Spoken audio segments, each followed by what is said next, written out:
Bonjour à tous, j'espère que vous allez bien, que votre semaine s'est bien passée. Il me tarde vraiment de pouvoir repasser la frontière pour pouvoir être avec vous et célébrer et louer Dieu ensemble. Ma famille se joint à moi pour vous dire que vous nous manquez et on a vraiment hâte de pouvoir se retrouver dans la présence du Seigneur. Mais en attendant, on va continuer avec cette télé-louange. On entend beaucoup parler de télétravail. On va continuer avec cette télé-louange. On veut dire ce matin, viens Jésus, prends ta place dans nos vies, prends ta place dans mon cœur, dans notre situation, dans notre travail. Et on va le chanter ce matin.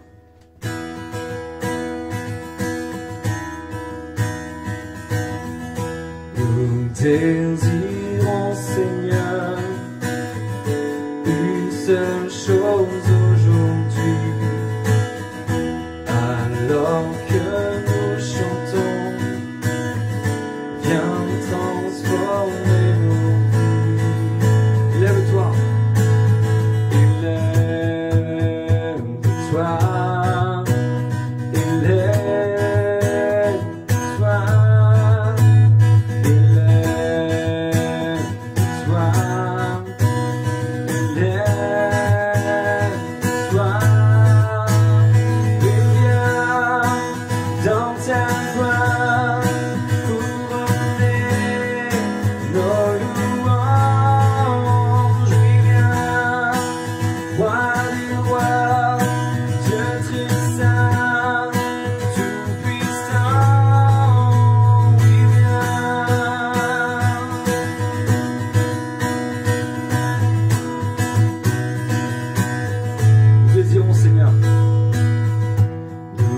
désirons, Seigneur, une seule chose aujourd'hui.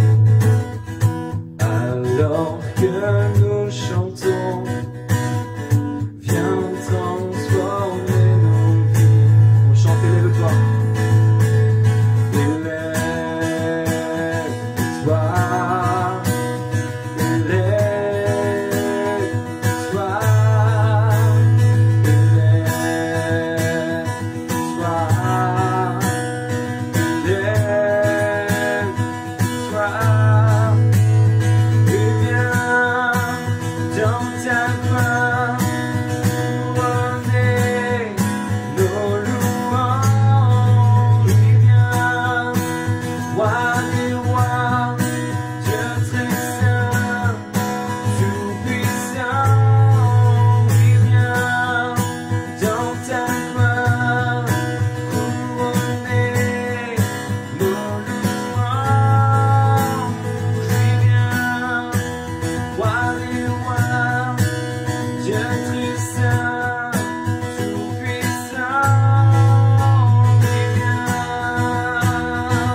Nous désirons, Seigneur, une seule chose aujourd'hui.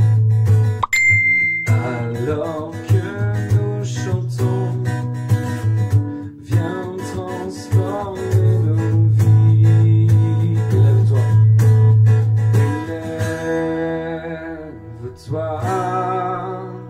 lève-toi.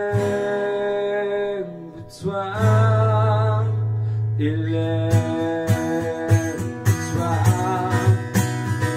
lève-toi, viens dans ta main couronner nos louanges. Viens, roi des rois, Dieu très saint, tout puissant.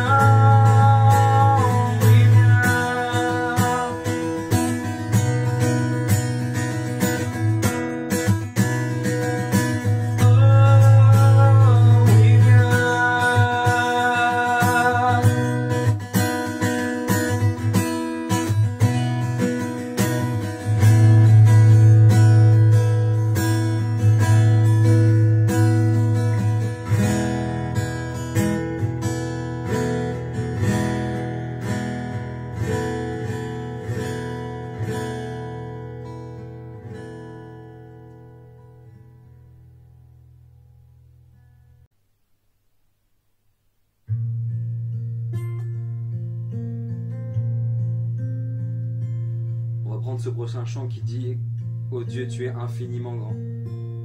Quand je sonde l'univers et je regarde, je me dis « Seigneur, rien n'est plus grand que toi ». On va le chanter ce matin, infiniment grand.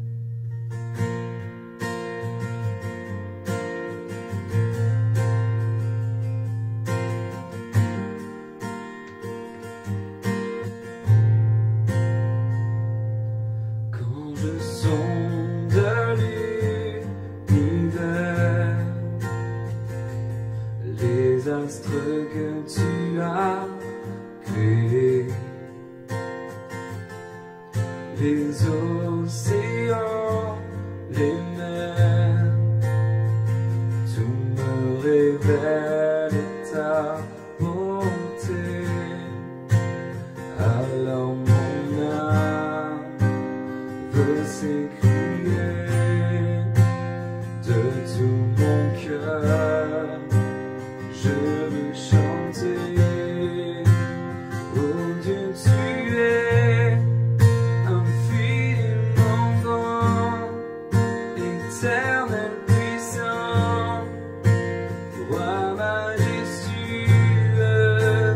Oh Dieu, tu es infiniment grand, éternel puissant, roi majestueux.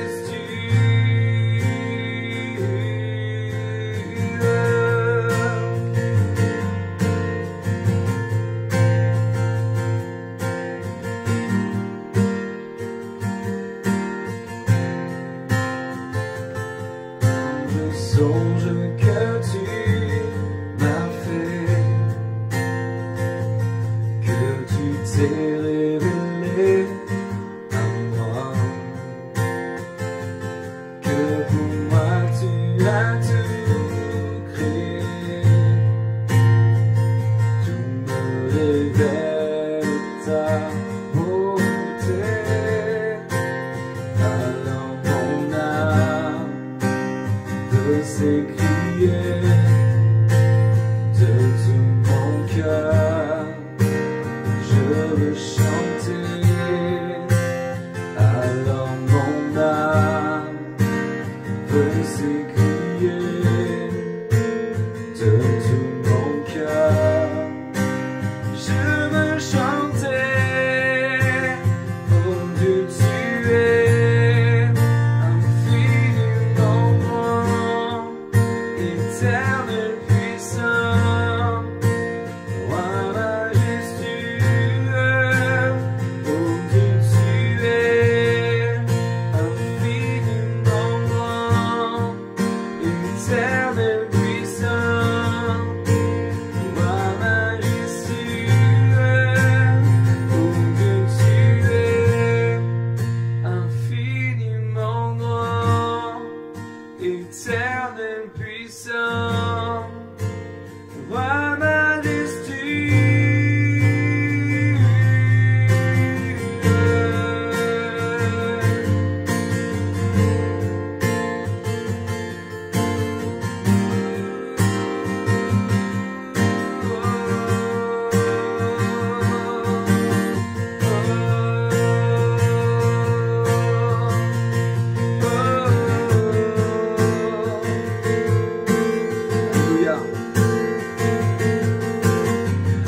Roi majestueux.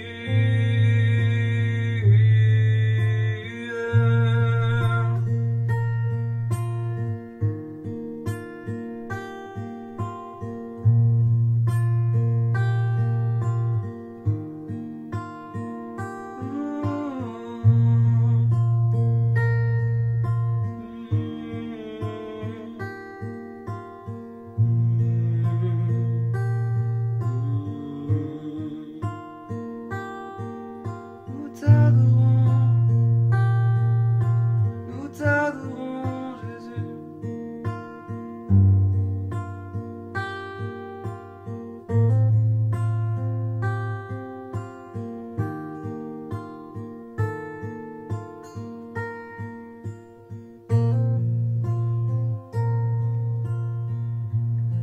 Des voix s'élèvent pour passer un temps dans la prière. Donc je vais continuer à jouer, je voudrais vraiment que vous ouvriez votre cœur et que vous puissiez prier.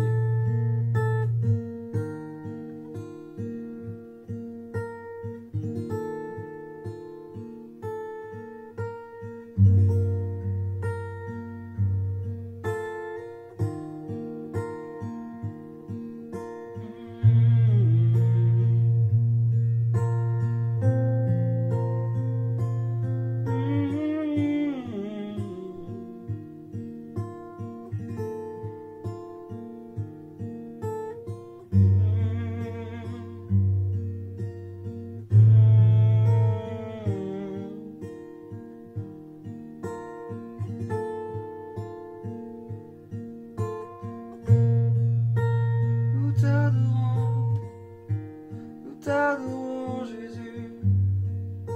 Nous t'adorons. On va reprendre ce couplet. Oh Dieu, tu es. Oh Dieu, tu es infiniment grand, éternel puissant, roi majestueux.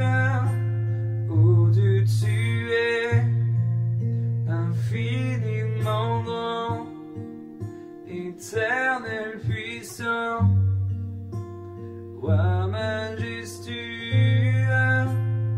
Oh Dieu, tu es infiniment grand, éternel puissant, roi majestueux.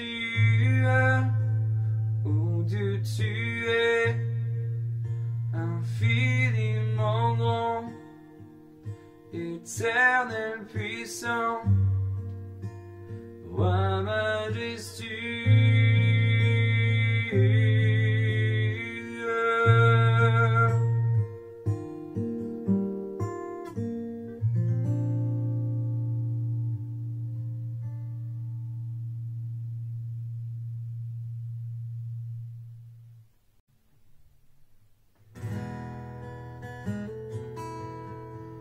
Ce dernier chant avant d'entendre la parole de Dieu. Ce chant qui nous dit: sonde-moi, ô Dieu, regarde mes pensées, regarde mon cœur et guide-moi si je ne suis pas sur la bonne voie. Alors si tu peux fermer tes yeux et simplement écouter ces paroles, les chanter et simplement déclarer à Dieu si je suis sur une mauvaise voie, alors conduis-moi dans le chemin de la vérité.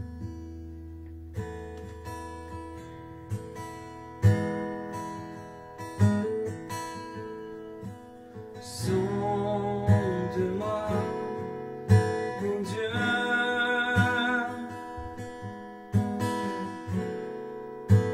et connais mon cœur. Éprouve-moi, Seigneur,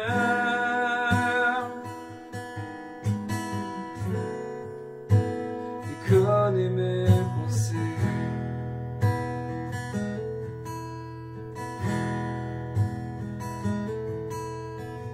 Sonde-moi, mon Dieu,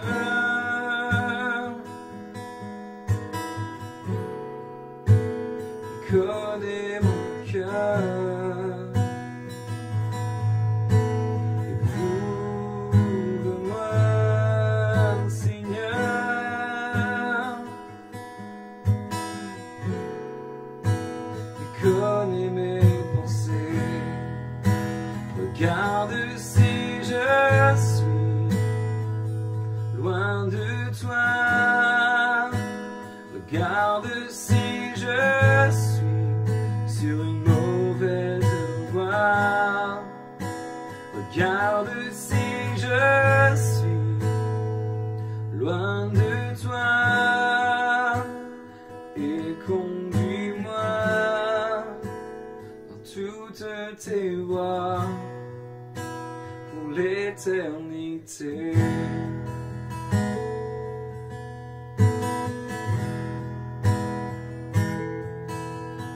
Sonde-moi,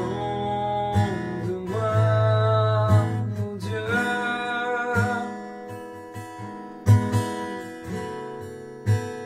et connais mon cœur. Éprouve-moi, Seigneur,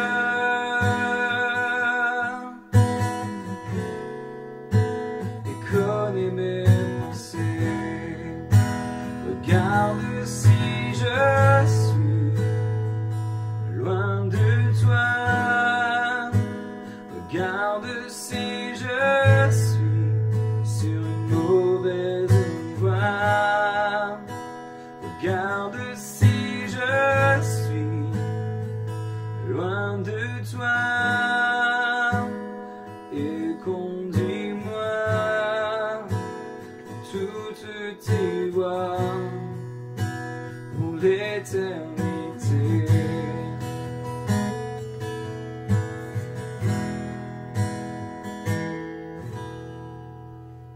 Sonde-moi, oh Dieu,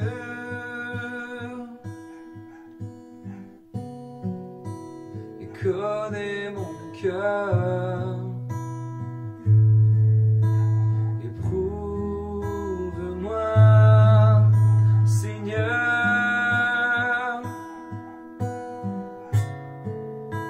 et connais mes pensées.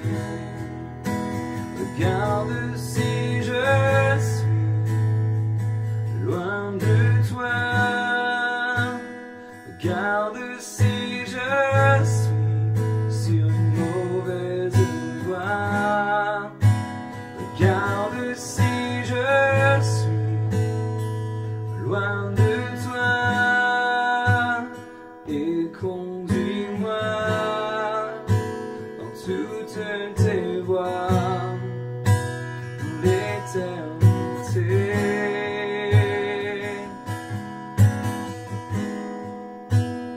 Et conduis-moi dans toutes tes voies pour l'éternité.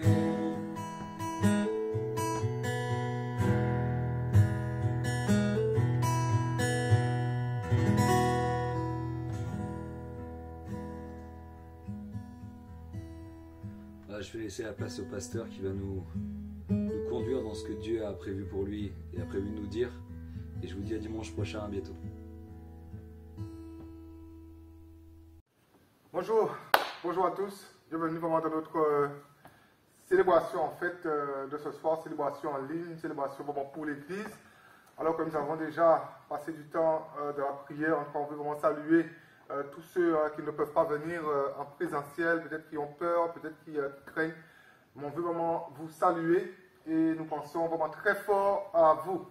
Et là, on regarde un peu, on a entendu certaines choses au niveau de l'actualité, mais j'attends un peu plus au niveau du mouvement pour voir un peu comment les choses vont avancer. En tout cas, vraiment que Dieu puisse nous bénir ensemble pour traverser tout ce qu'il y a à traverser. Maintenant, nous surveillons en fait les actualités, nous surveillons les nouvelles règles, nous nous attendons vraiment, nous aspirons vraiment à des assouplissements profonds, mais le virus est là, mais la pandémie est là, et nous devons nous soumettre aux autorités, hein. On n'a pas le choix, sinon c'est en dépit de l'Église, et j'espère vraiment que toutes les églises, en tout cas, font de même pour limiter les soucis. Aujourd'hui, le titre du message de ce matin, avoir l'assurance du salut. La semaine passée, nous avons parlé de régénération. Et j'aurais limite, si je voulais faire une forme de série de messages, j'aurais limite pu faire le message numéro 2, avoir l'assurance de sa régénération. Aujourd'hui, on va parler de avoir l'assurance de son salut. Et le texte que nous allons lire, c'est un texte qui est écrit dans un contexte d'épreuve, dans un contexte où Paul parle d'épreuve. Et subitement, en fait, Paul va parler de l'assurance, en fait, de son salut. C'est en Romains 8, les versets 38 et 39. Romains 8, les versets 38 et 39 nous disent: mais j'ai l'assurance, c'est vraiment dans un contexte, vraiment il y a de l'épreuve, il y a la tribulation, il y a vraiment des circonstances vraiment défavorables. Et là, l'apôtre Paul dira: mais car j'ai l'assurance que ni la mort, ni la vie, ni les anges, ni les dominations, ni les choses présentes, ni les choses à venir, ni les puissances, ni la hauteur, ni la profondeur, ni aucune autre créature ne pourra nous séparer de l'amour de Dieu manifesté en Jésus-Christ, notre Seigneur, manifesté, rendu visible à la croix, en sa résurrection, en sa mort, en sa résurrection, par Jésus-Christ. C'est vraiment un beau texte et je crois vraiment ce matin, ce texte veut nous emmener vers l'assurance de notre salut. Et je crois que c'est primordial de ne pas simplement dire je suis sauvé comme quelque chose qui figure sur une carte de visite, mais il faut avoir cette assurance. L'assurance de son salut, l'assurance que je suis sauvé, l'assurance que Dieu a touché mon âme, l'assurance que j'ai été régénéré, transformé par la puissance du Saint-Esprit en moi. Et j'espère vraiment qu'à la fin de ce message, s'il y a des gens qui doutent encore, s'il y a des gens qui ont un pied à l'intérieur, un pied en dedans, s'il y a des gens peut-être qui nous visitent, mais qui sont peut-être indécis, il y aura vraiment le Saint-Esprit qui viendra et chacun aura vraiment cette assurance que je suis sauvé. C'est une question vraiment d'éternité et c'est la foi qui sauve et rien d'autre. Et la foi, c'est vraiment une ferme assurance. Et en l'occurrence ici, c'est une ferme assurance dans le fait que je suis sauvé, une ferme assurance dans le fait que nous passerons notre éternité dans la présence de notre Seigneur Jésus-Christ. Et dans mon pèlerinage, je dirais terrestre en tant que chrétien, et dans le ministère même pastoral, j'ai entendu plus d'une personne me dire que, et j'appelle ça des crises, mais j'ai entendu plus d'une personne me dire que je ne suis pas sûr de mon salut. Je ne suis pas sûr où j'en suis. Et des chrétiens qui passent par littéralement une crise de foi, F-O-I, une crise de foi où vraiment ils ne savent pas où ils en sont. Les épreuves sont là, tout est là pour les retirer, pour les éjecter hors de la présence de Dieu. Et subitement, je ne sais pas si je suis sauvé, je ne sais plus si Dieu m'aime, je ne sais pas si j'irai au ciel, je ne sais pas si ça vaut le coup de continuer. Tellement de chrétiens parfois le disent, je ne sais pas si ça vaut le coup de continuer. J'ai tout perdu, je suis en train de tout perdre. Il y a tellement de choses autour de moi, mais je veux vous dire ce matin que l'assurance de la foi vous aidera à passer, peu importe les circonstances. Des chrétiens qui ne savent juste pas où ils en sont au niveau de leur foi. Ils ne savent juste pas où ils en sont. Tellement brouillon, tellement de choses autour d'eux. Des personnes qui étaient... J'ai connu beaucoup de personnes qui étaient en feu pour Dieu et à un moment donné, doutent de leur salut. Il y a vraiment un doute qui est là et sont dans une grande souffrance, dans une grande, je dirais, une forme de dépression spirituelle. Et on ne sait juste pas où on est. Il y a vraiment un vide qui s'est créé, un vide de dépression qui s'est créé dans l'âme, un vide de dépression qui s'est créé en fait dans le cœur. Et là, je ne sais pas où j'en suis. Je ne sais pas. Est-ce que ça vaut le coup de venir à l'église? Est-ce que ça vaut le coup de continuer? Est-ce que ça vaut le coup de me réunir avec mes frères et mes sœurs? Et j'ai envie de dire à quelqu'un ce matin, oui, ça vaut le coup. Oui, ça vaut le coup de continuer. Oui, ça vaut le coup de continuer de croire parce que c'est une question d'éternité. Les épreuves sont là, les attaques sont là, tout est là, mais le doute s'installe. Il y a juste le doute qui s'installe. Mon épouse, frères et sœurs, c'est juste pour vous dire qu'au final, personne n'est à l'abri. Et ce n'est pas un jugement, mais personne n'est à l'abri. Mon épouse a connu une épouse de pasteur qui avait tragiquement perdu son époux.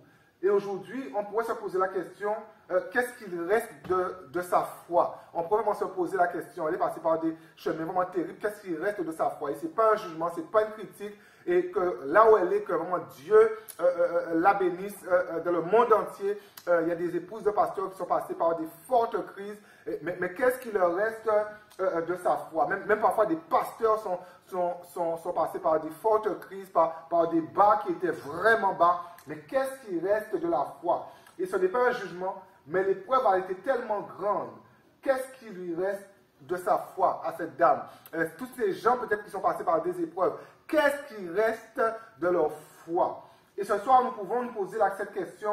Quand l'épreuve arrive sur nous, quand l'épreuve vraiment va arriver, est-ce que l'épreuve va nous trouver, ou si l'épreuve est déjà là, est-ce que l'épreuve va nous trouver avec une foi fondée sur une ferme assurance? Quand l'épreuve va arriver, est-ce que l'épreuve va nous trouver avec une foi en fait qui ne peut pas être ébranlée, une foi qui ne peut pas être retirée de son socle, une foi qui est bâtie sur vraiment une ferme assurance, une foi qui est bâtie vraiment sur la vérité, une foi qui ne peut pas bouger. Et rien, mon premier point de ce matin, rien ne peut s'opposer à la foi de ceux qui sont en Jésus. Rien ne peut s'opposer à la foi de ceux qui sont en Jésus. Et nous devons le saisir ce matin. Nous devons vraiment assimiler cela ce matin, que rien ne peut s'opposer à la foi de ceux qui sont en Jésus. Je dis bien de ceux qui sont en Jésus, de ceux qui ont choisi de placer leur sécurité, leur âme entre les mains de Jésus, de ceux qui ont donné leur cœur à Jésus, de ceux qui ont confessé leurs péchés, qui ont reconnu qu'ils sont pécheurs et qu'ils ont besoin vraiment de cette grâce de Dieu. Pour cela, rien ne peut s'opposer à la foi de ceux qui sont en Jésus. Et le texte que nous avons lu tout à l'heure de Romains 8, verset 39, ce texte nous donne, vraiment frères et sœurs, ce texte nous donne une assurance ce soir. Et je suis content en fait quand dans mon cœur j'ai cette assurance, cette ferme assurance que je passerai mon éternité avec Dieu, cette ferme assurance que j'appartiens à Dieu. Les épreuves sont là, les tribulations sont là, tout est là en fait pour essayer de m'éloigner, mais j'ai cette ferme assurance. Peu importe ce qui voudrait s'opposer à nous, qui sommes des enfants de Dieu, Dieu est avec nous et il prend soin de nous. Et ça, nous devons vraiment le saisir. Nous sommes entre les mains de Dieu. Dieu prend soin de nous. Dieu, quelque part, nous chouchoute. Dieu n'a pas des chouchous, une partie qui sont les chouchous, mais je crois quelque part, nous sommes tous les chouchous de Dieu. Et Dieu, comme nous sommes tous les chouchous, alors que je vous prêche ce matin, Dieu est en train de nous chouchouter, Dieu est en train de nous câliner, Dieu est en train de prendre soin de nous. Nous sommes entre ses mains. C'est déjà clair au chapitre 5, juste avant le chapitre 8, que nous avons pris un texte tout à l'heure, les versets 38 et 39. Mais déjà au chapitre 5, au verset 31, chapitre 5 et au verset 31, quand il s'agit de ceux que Dieu a attirés à lui par le salut, pour le salut, et qui se sont laissés attirer, la parole de Dieu nous dit en Romains 5, 31, que dirons-nous donc à l'égard de ces choses? Si Dieu est pour nous, qui sera contre nous? Si Dieu est pour nous, si Dieu est avec nous, si Dieu est dans notre combat, si Dieu est avec nous, qui sera contre nous? Qui pourra nous dévier? Qui pourra nous abattre?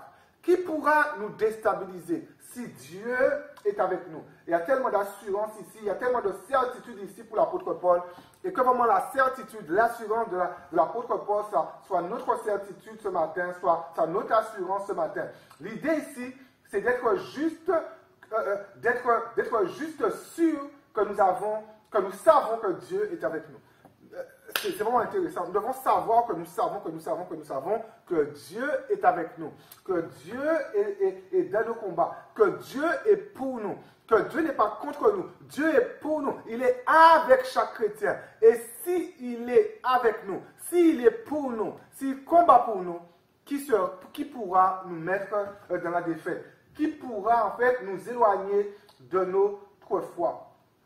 Vous savez, on peut venir à l'église et sous la pression, sous les attaques de la vie, finir par ne plus se rappeler que Dieu est avec nous.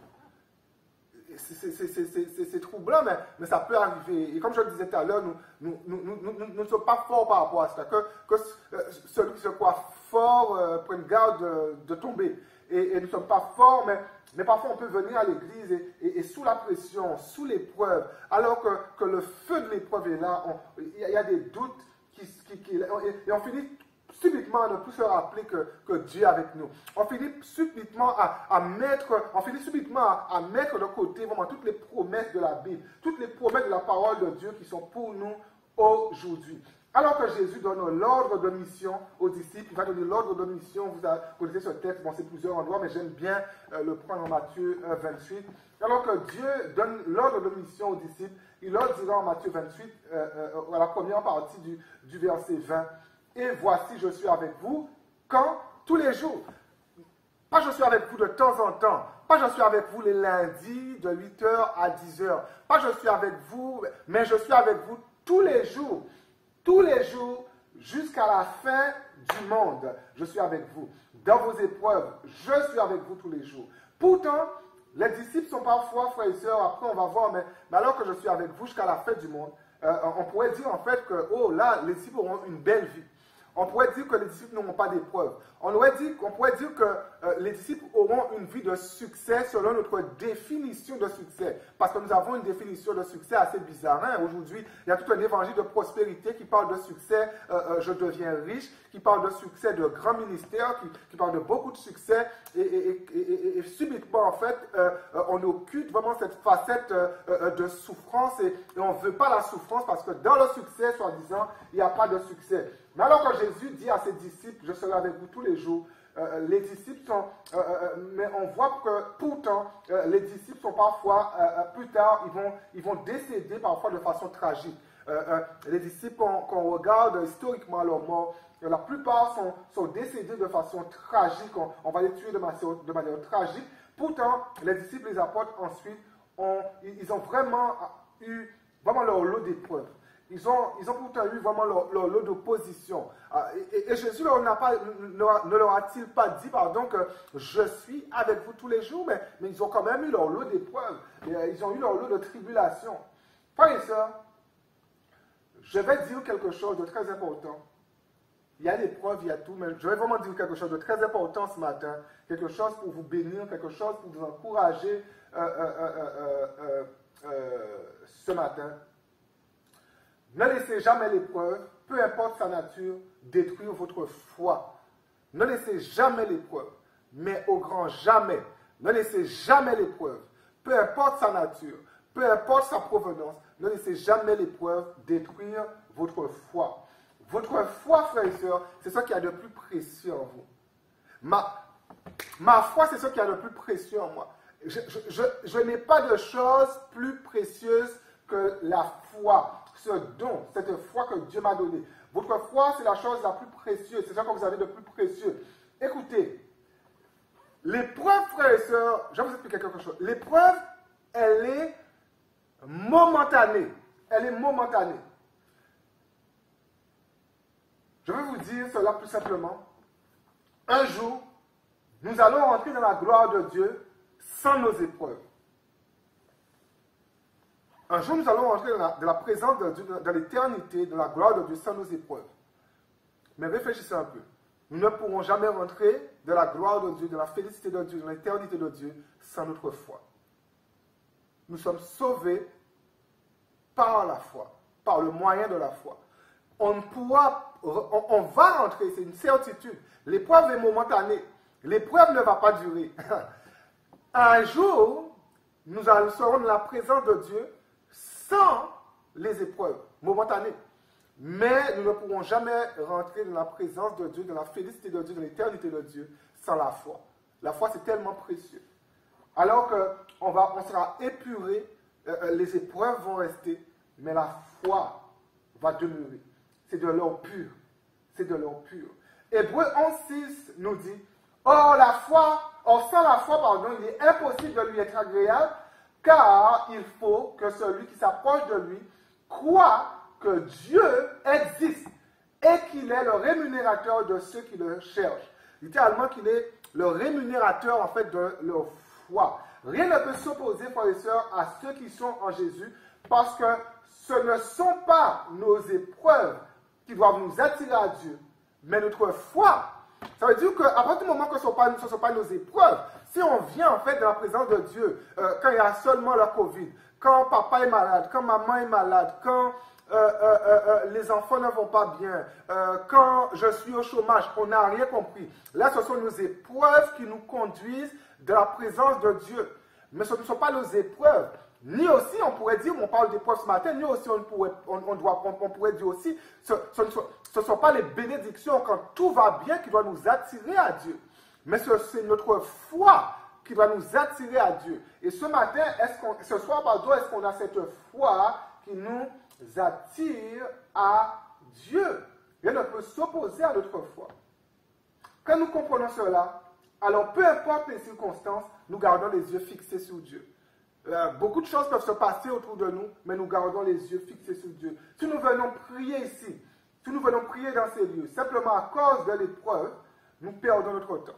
À cause de l'épreuve, nous venons prier, mais nous perdons notre temps. Dieu ne nous rémunère pas en fonction de l'épreuve, mais Dieu nous rémunère à cause de la foi que nous aurons placée en lui. Maintenant, nous disons à Dieu que peu importe ce qui se passe autour de nous, nous te faisons confiance, nous avons foi en toi et tu vas rémunérer notre foi. Hébreux 6, qu'il est le rémunérateur de ceux qui le cherchent. C'est pour cela que si nous nous mettons dans une position pour que Dieu agisse, pour que Dieu fasse, il va s'opposer lui-même à tous ceux qui s'opposent à notre foi. C'est son combat. Ce n'est pas une question de combien je suis parfait, ce n'est pas une question de perfection, mais il faut réaliser que quand nous marchons comme Dieu veut, il y a des combats qui ne sont plus les nôtres. Dieu prend soin de notre foi, Dieu prend soin de notre destinée, Dieu prend soin de notre éternité. Ici, le principe inchangeable devient que rien ne peut s'opposer à la foi de ceux qui sont en Jésus. Et le deuxième point pour ce soir, il n'y a pas de condamnation pour ceux qui sont en Jésus. Romains 8 l'exprime beaucoup déjà dès le verset 1. Avant d'aller plus loin, je suis quand même obligé aussi de partager ce verset par rapport à ce point. Rien ne peut, il n'y a plus de condamnation pour ceux qui sont en Jésus. Et Romains 8.1 nous dit, il n'y a donc maintenant aucune condamnation pour ceux qui sont en Jésus. C'est un verset juste plus haut des versets 38 et 39.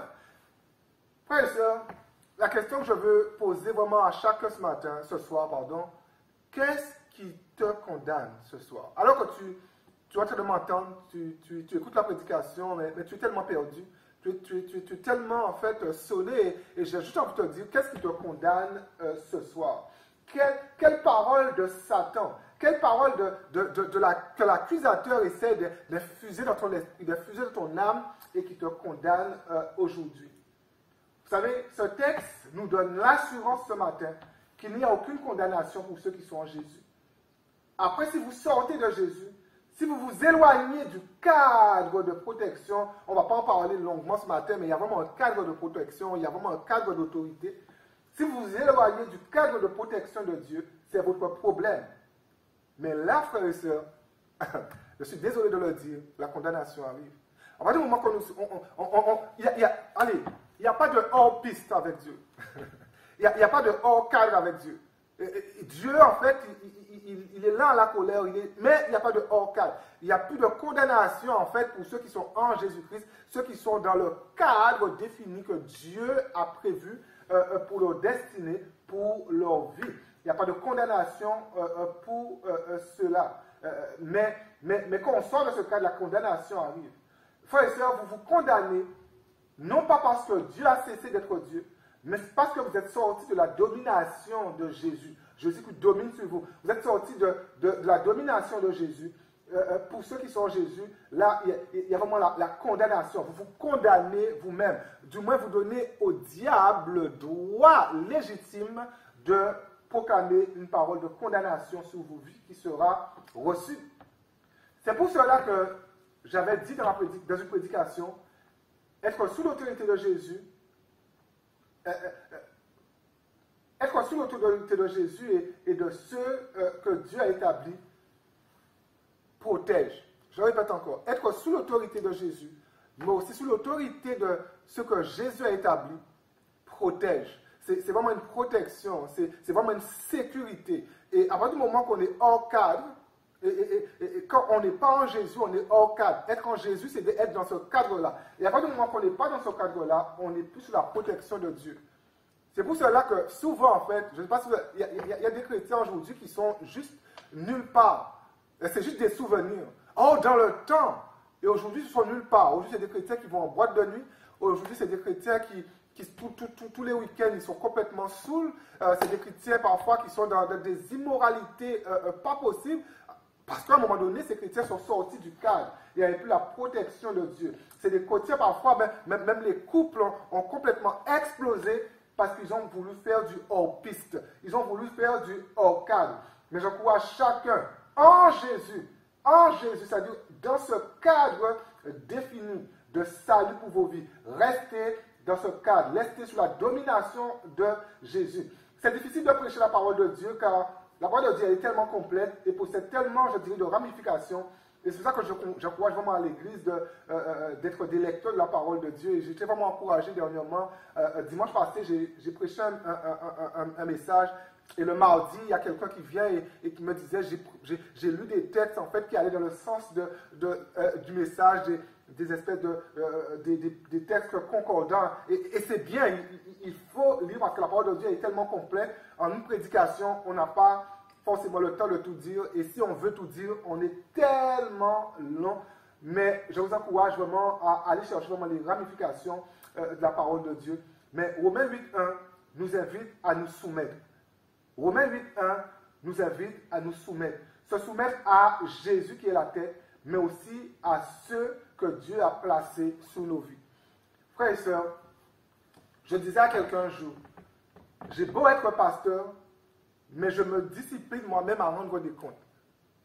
Aujourd'hui, j'ai beau être pasteur, mais je rends des comptes à un pasteur. Je me suis discipliné. À partir du moment que j'ai pris l'église ici, il y a 3 ans, tout de suite, je me suis discipliné. Je rends des comptes. Je suis juste, de temps en temps, avec un autre pasteur, je suis juste au téléphone comme un enfant et je rends des comptes. Et je rends des comptes parce que la Bible dit, et j'ai quelqu'un sous mon autorité et je suis, quelque part, je me sens redevable de cette personne. Il y a un principe ici, qui est quand on fuit l'autorité de Jésus, avec toute cette autorité déléguée, je parle parce qu'on parle de l'autorité de Dieu, mais il y a vraiment toute cette autorité déléguée qui est autour de Jésus, cette autorité que Dieu a déléguée à des hommes, on donne à Satan le droit légitime de nous condamner. C'est comme si en fait on est devant cette cour et on est sorti sous cette autorité, cette sécurité. Le diable vient devant la cour de justice prononcer une parole de condamnation sur nos vies et Jésus ne peut plus dire objection. Il est juste obligé d'accepter. Il y a des gens que le diable condamne parce qu'ils ont ouvert des portes. C'est juste des portes qu'on ouvre, hein. On ne s'en rend pas compte, mais des portes. Et là, Jésus, en fait, qui est notre avocat, à un moment donné, la porte est ouverte. Satan vient accuser. Jésus ne peut plus faire grand-chose. Et quand il a le droit, frères et sœurs, le diable, il prend le droit. Autorité déléguée, je parlais d'autorité déléguée. Autorité déléguée signifie que je ne peux voir que moi, en tant que pasteur, je ne peux voir qu'un chrétien, peu importe le chrétien, je ne peux voir qu'un chrétien est soumis. Non pas quand il me dit je suis soumis à Dieu, mais quand je vois sa soumission à l'autorité déléguée de Dieu sur terre, dans l'Église. Je ne peux le voir qu'au travers de cela. Les paroles ne suffisent pas. Mais on voit en fait que le chrétien est soumis à Dieu, que le chrétien est soumis à l'autorité déléguée de Dieu sur terre. Et la Bible en parle de cette autorité déléguée. C'est pour ça que la parole de Dieu est tellement complète, il faut vraiment la lire et la saisir pour qu'en tant qu'Église, nous puissions fonctionner de la meilleure manière possible. Vous savez,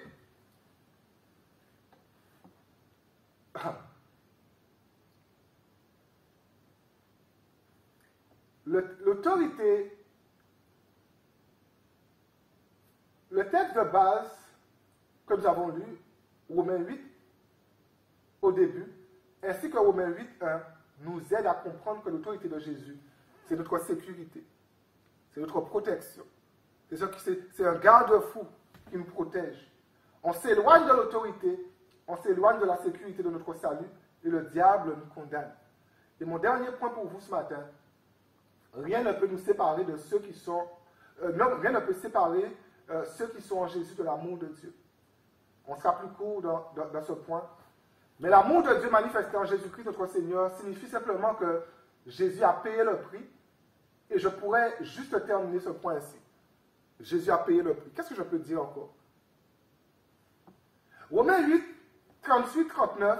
Car le texte que nous avons lu, car j'ai l'assurance que ni la mort, ni la vie, ni les anges, ni les dominations, ni les choses présentes, ni les choses à venir, ni les puissances, ni la hauteur, ni la profondeur, ni aucune autre créature ne pourra nous séparer de l'amour de Dieu manifesté en Jésus-Christ notre Seigneur. Cela veut dire quoi? Depuis le jour où nous avons décidé de suivre Jésus, jusqu'à aujourd'hui, notre relation avec Dieu, elle n'a jamais été brisée. Mais jamais été brisée. Notre éternité, notre salut, si nous restons en Jésus, est gardé, est protégé par Dieu lui-même. C'est Dieu qui prend soin de notre éternité si nous nous mettons dans une position pour que Dieu y prenne soin. Frères et sœurs, ce n'est plus notre combat, mais c'est le combat de Dieu. Si on est dans ce cadre, si on est dans cette sécurité, si on est sous cette bulle, en fait, ce n'est plus nous, mais c'est Dieu qui prend soin de nous. C'est Dieu lui-même. Notre éternité, notre salut, si nous restons dans ce cadre, est gardé. Avant d'arriver au constat du verset 39, il y a la question du verset 35. Qui nous séparera de l'amour de Christ? Sera-ce la tribulation, ou l'angoisse, ou la persécution, ou la faim, ou la nudité, ou le péril, ou l'épée? Il y a un verset qui nous donne de la force, qui donne de la force à notre union en Jésus, et qui ce verset se trouve en Genèse 2,24 qu'on utilise au mariage. C'est pourquoi l'homme quittera son père et sa mère et s'attachera à sa femme, et deviendront quoi? Une seule chair. Frères et sœurs, notre union à Jésus est étroitement liée à la notion de mariage. Être en Jésus, c'est être lié à Jésus par un lien très fort qui ne peut être rompu si la relation demeure. Ici, les deux deviendront une seule chair. Si Dieu a décidé, a acté dans la Bible que le lien du mariage entre un homme et une femme était si fort, alors à plus forte raison le lien qui nous unit à Christ. Avec Dieu, on s'engage, et on s'engage pour le meilleur et pour le pire. Et quand on saisit ce que je viens de dire, alors la tribulation arrive, l'angoisse arrive, la persécution arrive, la faim arrive, la nudité arrive, le péril arrive, l'épée arrive, mais le lien qui nous unit à Jésus ne peut être défait par peu importe l'épreuve. Rien ne peut nous séparer. Et je vais conclure en disant ce soir, plusieurs ont besoin de réaliser que nous sommes entre ses mains. Nous sommes entre ses mains, c'est lui qui nous garde, c'est lui qui nous protège. Si nous sommes convaincus d'être entre ses mains, d'être en lui, nous avons l'assurance de notre salut. Nous traverserons, et nous traversons une période de doute. Il y a beaucoup de remises en question, et actuellement, dans le monde entier, il y a une proportion inquiétante. Vraiment, dans le monde entier, il y a une proportion inquiétante. Et c'est pour ça que je prêche ce message ce soir. Il y a une proportion inquiétante, je le dis bien. Dans le monde entier, il y a une proportion inquiétante de croyants qui remettent en doute leur foi. Et ce soir, j'aurais aimé que plusieurs puissent réaliser que si nous sommes en Jésus, si nous sommes recouverts de son autorité, qui est notre protection, notre sécurité, que rien ne pourra nous séparer de son salut. Restez en Jésus, frères et sœurs. Il n'y a pas si longtemps de cela, avec quelqu'un nous échangions sur cette grande question, peut-on perdre son salut? On ne perd pas son salut, mais on quitte, on s'éloigne par nos actions de sa protection et nous donnant ainsi l'ennemi l'occasion de nous condamner. Et peut-être plusieurs qui m'entendront disent, je ne sais plus où je suis, je n'ai plus l'assurance de mon salut. Ce soir, je te demande de juste te rapprocher de Jésus. Je te demande de juste devenir un peu plus proche de Jésus. Je te demande de juste te serrer un peu de Jésus. Et alors que Dieu est là, Dieu te fera grâce. Que vraiment l'amour de Dieu, là où tu es, puisse te toucher ce soir. Et je vais prier un instant afin que vraiment Dieu puisse se manifester en vous. Seigneur Dieu de grâce et de miséricorde, nous bénissons ton nom. Merci Seigneur pour ta fidélité. Et Seigneur, au travers Seigneur de ce message, là où ton esprit n'a pas de frontières, je te demande vraiment de toucher les vies et de rembraser à nouveau, Seigneur, des vies qui ont été diminuées par l'épreuve. Seigneur, que personne ne puisse perdre la foi, Et alors, Seigneur, que nous nous approchons, Seigneur, de déconfinement, parce que cette épreuve, Seigneur, ne sera pas là pour tout le temps. Je prie, Seigneur, que la foi d'aucun puisse défaillir. Que ton nom seul soit loué et béni dans le nom puissant de Jésus. Amen, amen, amen. Donc, que Dieu vous bénisse. Bon dimanche et bonne semaine.